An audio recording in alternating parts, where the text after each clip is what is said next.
What if I told you that some people died in ways so strange, so ironic, and so unforgettable, that history still can't stop talking about them? A king who made himself immune to every poison on earth, only to be stabbed by a frightened teenager. A philosopher who laughed so hard at a donkey eating figs, that his heart simply gave up. And a Viking who won a battle, beheaded his enemy, and was killed days later by the dead man's tooth. These aren't myths. These are real deaths. And tonight, we're counting down the most epic exits history has ever recorded. Before we begin, if you love stories that make you say, "Did that really happen?" go ahead and hit that like button and subscribe to Little Historical. You won't want to miss what comes next. Now, dim the lights, take a breath, and let's walk through history's strangest final moments. What if I told you that a king once became so terrified of being poisoned that he turned his own body into a living laboratory? This was Mithridates VI, ruler of the ancient kingdom of Pontus. And his fear was not unreasonable. In the 1st century before Christ, poison was the silent currency of power. It slipped into wine, into bread, into the breath of a lover leaning close to whisper secrets. Every dinner was a gamble. Every trusted servant might be holding a vial instead of a tray. So Mithridates did something both brilliant and deeply unsettling. He began to consume every toxin he could find. A pinch of hemlock with his morning meal. A dash of arsenic dissolved in honey. A taste of belladonna that would have dropped a grown man to his knees. Day after day, year after year, he built what he believed was total immunity. His personal apothecaries created a legendary mixture called Mithridatum, a cure-all so famous that doctors would try to replicate it for more than 1,000 years after his death. But here is where the story turns dark and strange. Because immunity, as he would learn, is not always a gift. When Rome finally cornered him, when his own army turned against him and the walls of his palace began to close in like a trap, Mithridates made a decision. He would not be paraded through the streets of Rome in chains. He would not become a trophy for his enemies. So he reached for the poison that had always been his faithful companion. He swallowed. And he waited. Nothing. Not a tremor. Not a cough. Not the slightest whisper of death. After years of seducing every toxin, every venom, every silent killer he could find, his body had become utterly unfaithful to his wishes. The one time he needed to die quietly, with dignity, the poisons refused to betray him. Imagine that final moment. The sound of Roman soldiers breaking down the outer gates. The flicker of torchlight through the windows. And the king, surrounded by empty vials, realizing that he had outlived his own exit strategy. So he turned to a mercenary standing in the shadows and, according to ancient sources, spoke just a few words. A request. A command. Something like, "Do it manually." And with a single sword thrust, the man who could not be killed by chemistry fell like anyone else. Sometimes the most intimate relationship you can have is with death itself. And sometimes, when you try too hard to control it, death finds another way. That was only the first of our epic endings. Our next story involves a philosopher, a donkey, and a laugh that never stopped. That was only the first of our epic endings. Our next story involves a philosopher, a donkey, and a laugh that never stopped. You see, there was once a man named Chrysippus, a thinker so devoted to logic and self-control that he helped shape the very foundations of Stoic philosophy. Stoics believed in mastering emotion, in enduring pain without a flinch, in facing the chaos of the world with a face of stone. Chrysippus wrote hundreds of books on ethics, on reason, on the proper way to live and die. And then, one ordinary afternoon, a donkey ate some figures.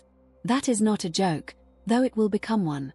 The philosopher was watching, perhaps from a shaded courtyard, perhaps with a cup of wine in his hand. And for reasons no historian has ever fully explained, something about that sight, a simple animal chewing stolen fruit, struck him as the funniest thing he had ever witnessed. He began to laugh. Not a polite, restrained chuckle. A deep, shaking, tear-streaked laugh that came from somewhere primal and uncontrollable. His students gathered, confused at first, then amused, then alarmed. Because the laughter did not stop. It rolled through him like a wave that refused to break. His ribs ached. His breath shortened. His face turned red, then pale. And still, he could not stop. Imagine the intimacy of that moment. A man who had spent his entire life teaching others how to cage their emotions, suddenly undone by a donkey and a few figures. His own body, which he had trained to obey reason, now betraying him with something as simple and human as joy. Some say he collapsed right there, still smiling, his heart simply giving up under the weight of its own delight. Others claim he made it to his bed, still giggling, still gasping, until the final exhale came and did not return. A Stoic who died of laughter. There is a strange poetry in that. He had prepared for pain, for betrayal, for the sting of loss. But he had never prepared to be killed by a punchline. And so Chrysippus left this world the same way he entered it, surprised by the absurdity of everything. That is the trouble with mastering your emotions. Sometimes the one feeling you forget to lock away is the one that destroys you. But if you think dying from laughter is strange, wait until you hear about the Viking who was killed by a dead man's tooth. But if you think dying from laughter is strange, wait until you hear about the Viking who was killed by a dead man's tooth. His name was Sigurd the Mighty, a Norse earl who ruled the windswept Orkney Islands in the 9th century. He was a warrior of terrifying reputation, a man who had tasted blood on so many battlefields that the sea itself seemed to remember his name. And like all men of power, he had enemies. One of them was a Scottish noble called Maelbrigte, a chieftain with a famously crooked tooth that jutted from his jaw like a small white dagger. They fought a battle that was never meant to be fair. Sigurd brought twice as many men as he had promised. The massacre was absolute. And when the fighting ended, Sigurd did something that seemed not only victorious but almost intimate. He took Maelbrigte's severed head, tied it to his saddle by the hair, and began the long ride home. Imagine that ride. The sway of the horse, the weight of the dead man's skull bouncing against his leg with every hoofbeat.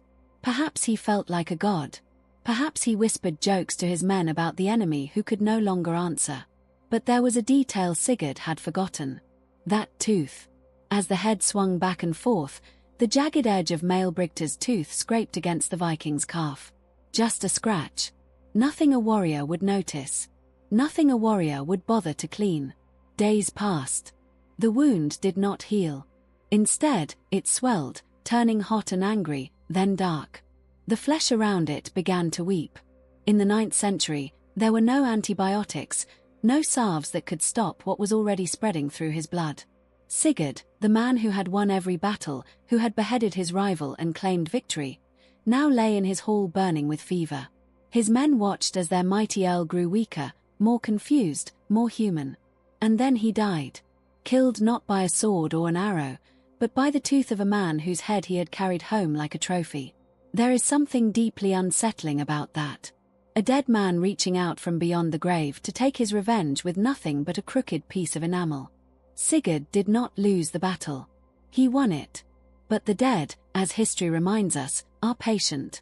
And sometimes the most dangerous thing about an enemy is not his army, but the smallest, most overlooked part of him that you carry with you.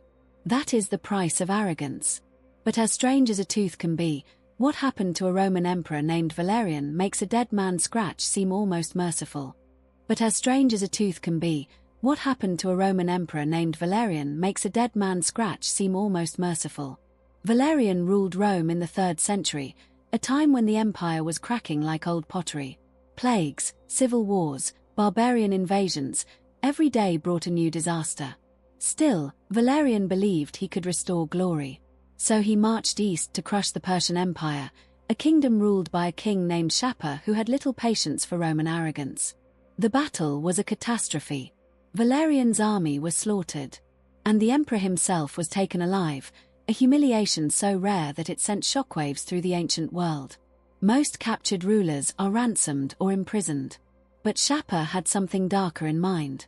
He saw not a noble enemy, but a tool. And so Valerian, the man who had worn the purple robes of divine authority, was forced to kneel. Whenever Shapur mounted his horse, the Emperor of Rome was brought out to serve as a human footstool. Imagine that scene. The Persian king swinging his leg over the saddle, his boot pressing down on the back of a man who had once commanded legions. The whispers of courtiers. The silence of Roman envoys who could do nothing but watch. 4 years, this was Valerian's existence, not death, but a living humiliation that stripped away every last shred of dignity. And when his body finally gave out, when the years of degradation and starvation ended his suffering, Shapur was not finished. According to the most haunting accounts, the Persian king ordered Valerian's skin removed, his flesh discarded, and his hide stuffed with straw. The former emperor, now nothing more than a hollow figure, was displayed in a Persian temple as a war trophy. A warning to Rome. A monument to what happens when pride meets a crueler will. There is something profoundly disturbing about that fate. Not the violence of it, but the intimacy. To be emptied out, filled with dry grass, and put on display like a hunting prize. Valerian did not die in battle. He did not fall to poison or a blade. He was unmade slowly, piece by piece, until nothing remained but a skin full of straw. Rome never officially acknowledged what happened. They pretended he had simply disappeared. But history remembers. And history whispers that some deaths are not endings. They are messages. That was the last of our epic exits tonight. For men. For strange, terrible, unforgettable ways to leave this world. Which one haunted you the most? Let me know in the comments. And if you want more stories from the darker corners of the past, subscribe to Little Historical. Because the dead, as we have seen, never truly stop speaking.